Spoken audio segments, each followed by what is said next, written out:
So today we're gonna be talking about the latest update on Japan travel ban.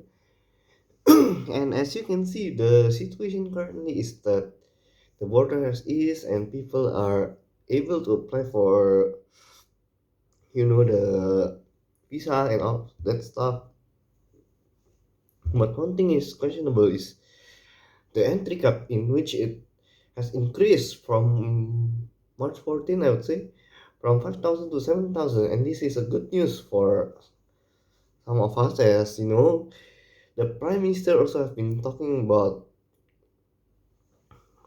focusing on the students, foreign students to enter Japan as a priority compared to other sector, but also other sector is important. But as of now, the around that I would say, if the daily cap itself, it's questionable things to do because you need to apply for your visa to get it, and to get your visa it might take a while, like 1 week, 2 weeks, and then you need to have a schedule basically on when you can apply your visa, when you can take your visa, when you can get the appointment like that.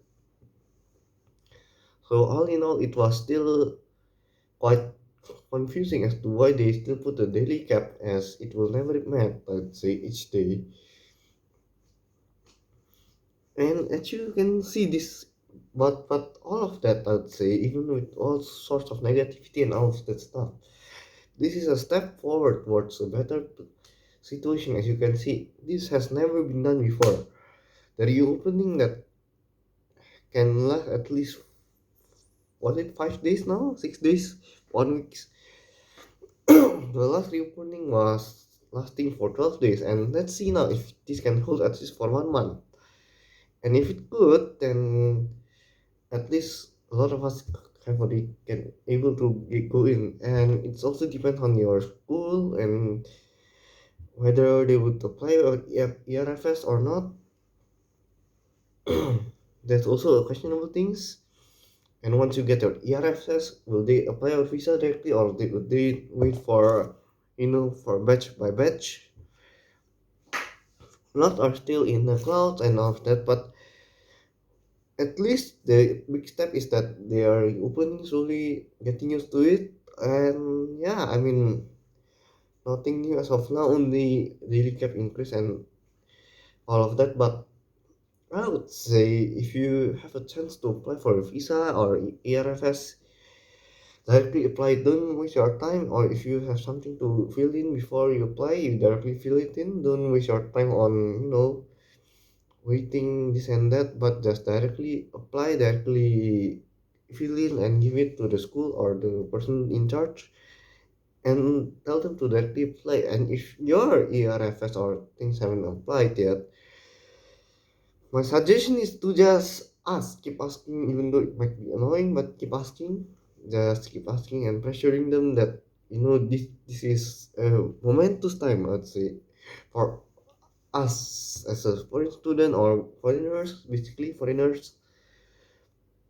This is the time in which we need to do everything correctly and not make any mistakes, so that we could enter as quickly as possible and step foot in Japan. As you can see, if you can't step foot in Japan, I'm afraid that it might be a problem if they close it again. And this is a very precarious situation in which, if our focus now is to apply and get into Japan, step foot in Japan, and once you step foot on Japan, that's it, you are free. By free, I mean you you you are not likely to get deported or anything, unless you make some massive problems like breaking quarantine rules or something like that, but I would hope not. And also, like, one important stuff is to say that to whoever have already landed in Japan or already in the quarantine area or facility, don't try to break the quarantine rule or any rules in Japan as much as possible, so that at least more of us can go into Japan.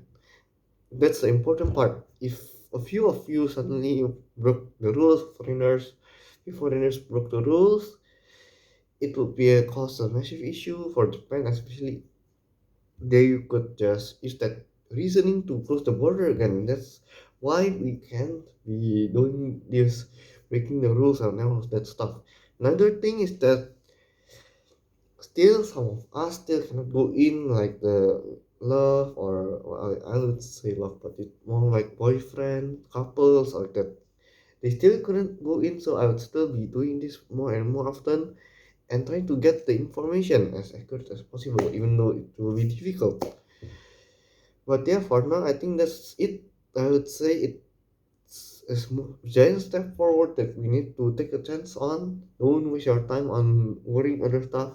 Just focus on visa and don't be disturbed by World War III or anything else. Focus on your visa first.